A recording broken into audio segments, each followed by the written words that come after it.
Seth Jumma Lal's loan, a 107-year-old debt. Will Britain repay it? In an old mansion in Sehore, a wooden chest is opened. Inside are yellowed papers. The ink has faded, but the words are still clear. The date is written. The 4th of June, 1917. Below it, the signature of an official from the British administration. And in the middle, one name, Seth Jumma Lal.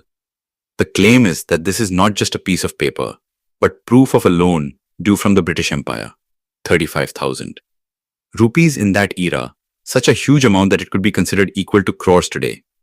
The question is, does this 107-year-old debt still live today? And if it does, can it be recovered? The Ruthiya family of Sehore district, Madhya Pradesh, says that their ancestor, Seth Jumma Lal Ruthiya, had given financial assistance to the British government during the First World War. The First World War, which ran from 1914 to 1918, was proving expensive for the British Empire. Troop deployment, buying weapons, supplies, and the long, stretched cost of war. Taken together, Britain was under financial pressure. At that time, India was under the British Raj and resources, soldiers, and money. Everything was being taken from here. It is said that the British government started the Indian War Loan Scheme in 1917. Its purpose was to raise capital from India. People were encouraged to invest in war bonds. Attractive interest rates were promised, and it was presented as a symbol of loyalty to the empire. Records show that more than about 70 million pounds were raised from India. 1 pound of that time is considered equal to hundreds of pounds today, meaning the amount was not small. According to the document with the Ruthiya family, Seth Jumma Lal gave 35,000 rupees under the Indian War Loan. The document says this contribution is a symbol of loyalty towards the government and empire. It is said to bear the signature of W.S. Davis, the political agent of the Bhopal Agency. This was the era when princely states and the British administration together were contributing to the war effort. Now imagine, how much would 35,000 rupees have been in 1917? At that time, the price of gold was around 18 to 20 rupees per tola. If we estimate, with 35,000 rupees, thousands of tolas of gold could have been bought. If you compare it with today's gold rates, this amount could reach crores. Of course, this is not straight math, but one thing is clear. This was not a small investment. Who was Seth Jumma Lal? A respected cloth and grain trader of Sehore. In the British period, he was considered an influential trader at the local level. The trader community often maintained business relations with the British government. During the First World War, many Indian traders and princely states gave financial help to British efforts.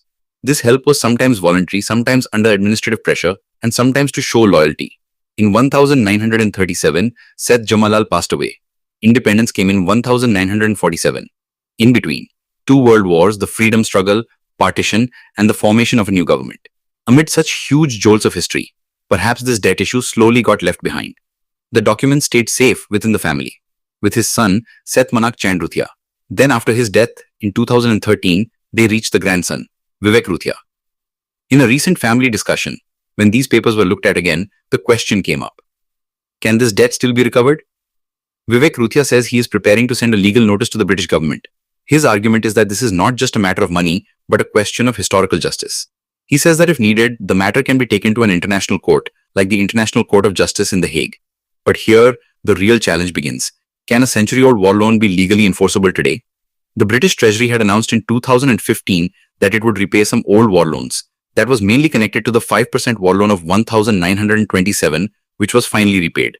But that was a sovereign bond, a structured instrument. Where does Seth Jumma Lal's case fall? Was it a formal bond? Was it a receipt-based voluntary contribution or a loyalty certificate? If it was a structured bond, what were its maturity terms? Was interest compounded? Was the principal repayable? And most importantly, does independent India legally inherit the obligations of the British Empire, or does the UK government remain responsible? This question connects to international law and the succession of states. History shows that when colonies become independent, debates around debt obligations often become complicated. In some cases, new nations do not accept old colonial debt. But here, the case is the reverse. A debt claim is being made on the colonial power. It is rare, but not impossible. Another angle is the Limitation Act. In India, civil claims have a limitation period. But sovereign debt comes under the scope of international law. Claiming after 100 years is practically difficult because documentary evidence, enforceability, jurisdiction, everything comes under question. Still, this story attracts people because it also carries the pain of colonial history. From India, the British Empire didn't just take soldiers, it also took tax, raw materials, and financial resources. In the First World War, More than 13 lakh Indian soldiers participated. Thousands lost their lives. In such a situation, if an Indian trader had given a loan and it remained unpaid, emotionally the issue becomes big. If simple interest at 5% annually is added on 35,000 rupees for 100 years, the amount can become many times more. With compound interest, it would become exponential. Of course, whether a compound claim is legally possible or not is a different matter. But imagine, what if 35,000 rupees turns into crores today? This is not just financial curiosity, it is historical intrigue. As soon as this matter surfaced on social media, debate started. Some people say, let history remain history. Some say, if it was a war loan, it should be repaid. Some connect it to colonial accountability. Some see it as a symbolic gesture. The UK government will probably see it as an individual claim, not as a systemic obligation. Talking about going to the International Court of Justice is easy, but taking a case there is a complex and costly process. The ICJ mainly hears disputes between states, not individual claims. So either the government of India would have to support it, or a case would have to be filed in UK civil courts. And the authenticity of a 100-year-old document would have to be proven through forensic examination. Even then, this story has a cinematic appeal.